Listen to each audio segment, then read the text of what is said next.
चला तर मग आज आपण व्हेज बर्गरसाठी जी टिक्की लागणार आहे ते बनवणार आहोत. बर्गर तर ऑलरेडी म्हणजे बाहेरूनच आणलेला आहे आणि त्याला जे साहित्य लागणार आहे टिक्की बनवण्यासाठी ते साहित्य जे आहे तिकडं मी घेतलेलं आहे. इथं 1 वाटी सोयाबीन भिजवून घेतलेला आहे. त्याचबरोबर अर्धी वाटी मैदा आणि अर्धी वाटी जो बारीक रवा असतो तो इथं मी वापरणार आहे. आणि आपल्या आवडीनुसार ज्या भाज्या आहेत त्या घेतलेल्या आहे. इथं मी वाटाणा, पनीर आणि बटरचा पण वापर करणार आहे. तर व्हिडिओ शेवटपर्यंत पहा, खूप छान मस्त अशी टिक्की तयार होणार आहे. तर व्हिडिओ स्किप न करता शेवटपर्यंत पहा. आणि चला तर मग आपण आता सुरुवात करूया टिक्की बनवण्यासाठी. जे जे साहित्य लागतं ते इथं मी पनीर पण घेतलेलं आहे आणि बटरच घालून आपल्याला छान अशी टिक्कीसाठीचा जो मसाला म्हणजे फोडणी आहे ती द्यायची आहे आपल्याला. इथं आता मी छान थोडंसं बटर वितळवून घेतले, त्याच्यामध्ये जिरं टाकलेलं आहे. इथं कांदा टाकून घेते. कांदा, टोमॅटो ज्या भाज्या आहेत त्या आपल्याला थोडं म्हणजे करून सर्वच एकत्रच टाकून घ्यायच्या आहेत, जेणेकरून फक्त आपल्याला ह्या भाज्या आहेत थोड्याशा अशा बटरमध्ये मऊ करून घ्यायच्या आहेत. पाणी वगैरे काहीच टाकायची गरज नाही अजिबात. त्यामुळे इथं छान म्हणजे बटरऐवजी तेलाची ही म्हणजे फोडणी चालते, पण बटर घातल्यामुळं छान अजून थोडा स्वाद वाढतो म्हणून. आणि मुलं काही नेहमी खात नाहीत असे जे पदार्थ आहेत ते. इथं आपल्याला हिरव्या मिरच्याही त्याच्यामध्ये टाकायचं आहे. तिखट आवडीनुसार टाका, जर जास्त कमी. इथं मी 3-4 मिरच्या टाकलेल्या आहेत आणि एक मूठभर असे हिरवे वाटाणे टाकलेले आहेत. त्याचबरोबर कोथिंबीर आणि टोमॅटोही उरला होता तोही टाकून घेते आणि छान असं त्याला मिक्स करून घ्यायचं. आणि त्याच्यानंतरनं जे आपल्याला मसाले ॲड करायचे आहेत तेही याच्यामध्ये ॲड करून घ्यायचं. छान कलर यावा म्हणून थोडीशी हळद टाकणार आहे. त्याचबरोबर मीठ, चवीपुरतं मीठ आणि थोडासा गरम मसाला आणि धने जिरे पूड पण टाकायचं. आता गरमी चालू असल्यामुळे याच्यामध्ये तीळ टाकलं नाही. तीळ टाकल्यानंतरही छान स्वाद पण येतो आणि दिसायलाही खूप छान दिसतं.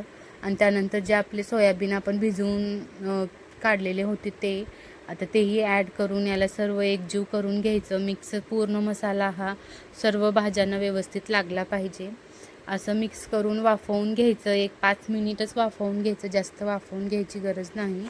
5 मिनिट झाल्यानंतर थोडंसं काढून गार करून घ्यायचं त्याला, मगच ते मिक्सरमधून काढायचं. तोपर्यंत इकडं मी जे पनीरचे पीस होते ते इथं छान थोडंसं परतवून घेते. कच्चं जर वापरायचं असेल तर कच्चंही वापरू शकतो, पण इथं मी पनीर जे आहे ते थोडंसं भाजून घेतले, कारण मुलं असंच खाणार नाहीत.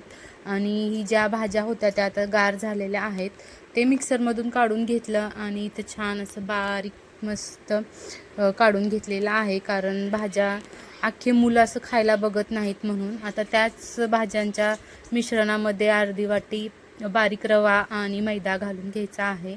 आणि त्याच्यानंतर आता याच्यामध्ये मीठ वगैरे ॲड करायची गरज नाही. तसं तर व्यवस्थित छान हाताने असं जसं आपण गव्हाचं कणिक मळून घेतो तसं मळून घ्यायचं आहे आपल्याला. आणि मग पाण्याची तर अजिबात गरज भासलीच नाही. हे मस्त छान सर्व भाज्या व्यवस्थित पाणी सोडलेले होतं, त्याच्यामुळं आपोआपच हे पीठ व्यवस्थित मळलेलं आहे. पाहू शकता आता इथं पीठ म्हणजे जे टिक्कीसाठी जो सारण आपल्याला लागणार आहे ते एकदम छान इकडं तयार झालेलं आहे. आता याच्या आपण छान अशा टिक्क्या बनवून घेऊ. इथं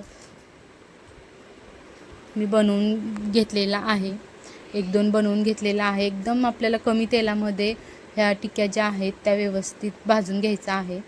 आता इकडे दाखवते परत मी टिक्की बनवून तुम्हाला.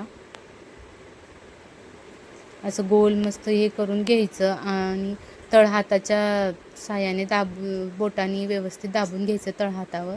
आणि त्या टिक्क्या ज्या भाजलेल्या आहेत ते बाजूला काढून घेते. आणि बर्गरचं बन जो होता तो बाहेरूनच आणलेला आहे, तोही थोडासा आपल्याला इथं भाजून घ्यायचा आहे बटर लावून. छान म्हणजे चव येते त्याची. आणि सॉस टाकून त्यावरती पनीर टिक्की, त्याचबरोबर भाज्याही जर मुलं खात असतील तर आवडीनं कांदा, टोमॅटो त्याच्यावरती टाकून छान अशी इकडं आपल्याला बर्गरचं जे हे आहे ते बनवून घ्यायचं आहे. इथं सॉस लावून घेतलेला आहे. जर तुमच्याकडे मेयोनीज वगैरे काही वेगवेगळे सॉसेस असतील तर तेही तुम्ही ॲड करू शकता. इथं मुलांना माझ्या फक्त टोमॅटो सॉसच पाहिजे होता म्हणून मी तेच इथं हे केलेलं आहे.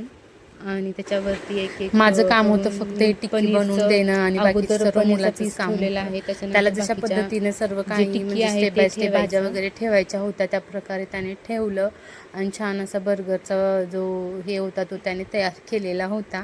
चला तर मग तुम्हाला ही आजची रेसिपी कशी वाटली ते नक्की कमेंट्स करून सांगा. आणि हो, या टिक्कीचा स्वाद इतका मस्त झालेला होता ना, अगदी खूप भारी. मुलं तर खूप आवडीने खाल्ले. तुम्ही पण नक्की